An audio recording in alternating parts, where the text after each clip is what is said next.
जी नमस्कार, स्वागत आप सभी का दिन मंत्र के यूट्यूब चैनल पर। मेरा नाम रोहित वैद्वान, आप हैशटैग बच्चा पार्टी। आज हम इम्पोर्टेंट एक्ट पढ़ने वाले हैं जो हमारे सामने है हमारे एग्जाम में, और जो एग्जाम में बार बार पूछे जा रहे हैं केवीएस में। तो ये 10 मोस्ट इंपॉर्टेंट एक्ट हो गए जो आपको डिसेबिलिटी पर पढ़ना है, कब कब कौन कौन आया। दूसरी बात याद रखिएगा, आपको ये भी याद रखना है कि मैं इसमें आपको एक काम देने वाला हूँ, जो काम मैं वीडियो के अंत में दूंगा। पहले फटाफट देख लीजिएगा वीडियो।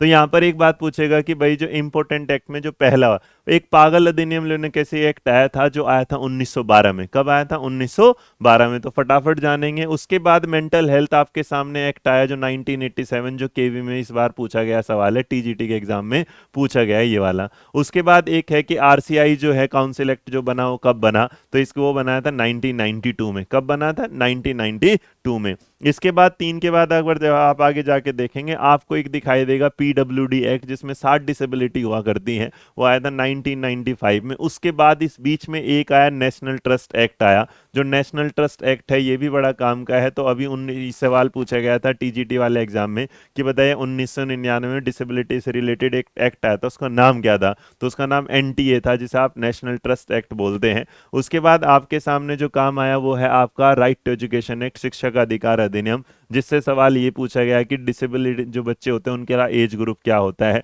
तो जो एज ग्रुप होता है वो 6 to 18, बट एक्ट आया था 2009 में, लागू हुआ था 2010 में। इसके अलावा अगर आप ध्यान देंगे तो आरपीडब्ल्यूडी एक्ट, जहां पर 7 से 21 डिसेबिलिटी कन्वर्ट हो गया था, ये आया था 2016 में। उसके बाद 2016 के बाद यहाँ मेंटल हेल्थ जो 1987 में आया था, वहां के बाद एक नया एक्ट आया जिसका नाम क्या है? Mental health care act. तो मेंटल हेल्थ केयर जो एक्ट है वो कब आया? 2017। याद रखिए कितने? 2017। उसके बाद आइडिया, आइडिया जो है अमेरिका से चला, यहां तक पहुंचा, और यहाँ पर आइडिया जो एक्ट आया वो 1990। इंपॉर्टेंट है, आपसे पूछेगा आइडिया, और आइडिया की फुल फॉर्म होती है individual with disabilities education act, जो आया 1990। इसके बाद एक एक्ट आपको देखने को मिलता है जो आता है यहाँ यूएनसीआरसी वाला, जिसे हमने अपनी क्लासेज में मेंटल हेल्थ में पढ़ भी रखा है। यूएनसीआरसी जो आया वो 2006 में आया। कितने में आया? 2006। तो यूएनसीआरपीडी है पूरा नाम, याद रखोगे। यूएनसी यूएनसी, उसके बाद क्या याद रखो? आरपीडी,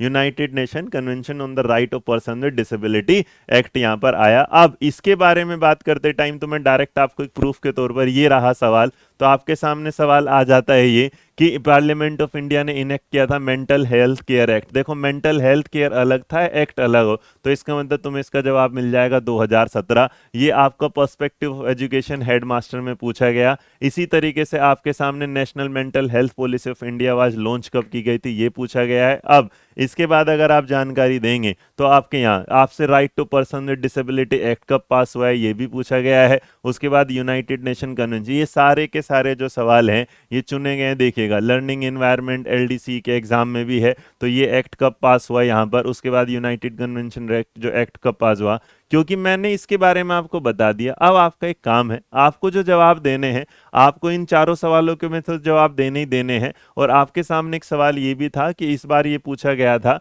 कि theme of United nation international person with disability जो 2022 है, उसकी क्या रही थी, जो 3 दिसंबर 2022 को बनाया गया था। ये भी, ये मैं ऑलरेडी आपको पढ़ा चुका था। बट नाउ आपका ये काम होगा कि आपको ये सवालों का तो जवाब देना ही है, क्योंकि आंसर इसी में है। आपको बस देखना है कि मैं चाहता हूं देखने कि आप कितना पढ़ते हैं ध्यान से। तो आपको इस वीडियो के जो 4 सवाल हैं उनके जवाब देने हैं कमेंट बॉक्स में कि कब कब कौन कौन सा आया था क्वेश्चन के नंबर के साथ।